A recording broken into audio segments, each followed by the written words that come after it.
त्याने मला सांगितलं की त्याला एक मुलगी आवडते. वेलकम टू एपिसोड 10 ऑफ आमची लव्ह स्टोरी. कालच्या एपिसोडमध्ये मी तुम्हाला सांगितलं की पार्थने मला सांगितलं की त्याला एक मुलगी आवडते आणि त्याच्यावर माझा रिप्लाय होता ओके. आणि त्याच्यानंतर मी त्याला काहीच प्रश्न नाही विचारली, नॉर्मल बोलून ना मी तिथून निघून आलो. त्याने मला एका ठिकाणी ड्रॉप केलं आणि तिथून रूमवर जाण्यासाठी ना मी ऑटो बुक केला. ऑटोमध्ये बसल्यावर ना माझ्या डोक्यात ना 100 प्रश्न होती, पण मी म्हटलं की फक्त विचार करून ना आपल्या प्रश्नांची उत्तरं नाही मिळणार, म्हणून मी त्याला कॉल केला.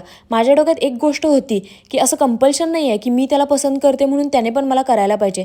त्याच्या मनात दुसरी मुलगी असू शकते हे लक्षात ठेवूनच आपल्याला त्याच्याशी बोलायचं आहे. म्हणून मी त्याला विचारलं की तू ज्या मुलीबद्दल मला सांगत होता तू तिच्या बाबतीत सिरियस आहे का? तर त्याने म्हटलं की हो, मी या मुलीबाबतीत माझ्या घरी बोललो आहे आणि जर माझ्या बाबांनी होकार दिला ना तर माझ्यासोबत लग्नामध्ये तू हिलाच बघशील.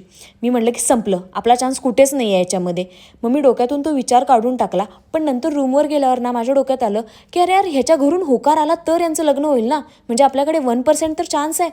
म्हणून मी म्हटलं की काही पण झालं ना तरी आपल्या मनात जे काही आहे ना ते एक दिवस या मुलाला सांगायचं. एका दिवसात माझ्यासोबत जे इमोशनचं रोलर कोस्टर झालं होतं ना हे सगळं ऋषिकाला सांगायचं बाकी होतं. तिला सांगितल्यावर ना तिने वेगळीच गोष्ट केली, ती म्हणजे तिने स्वतःची शोध मोहीम चालू केली. तिने ना पार्थची प्रॉपर चौकशी केली, त्या मुलीचं शिक्षण, तिचं वय, तिची कंपनी आणि या सगळ्यावरून एक कन्क्लुजन काढून ना ती माझ्याजवळ आली आणि मला म्हणाली की अपूर्व, मला समजलंय की ती मुलगी नेमकी कोण आहे ते.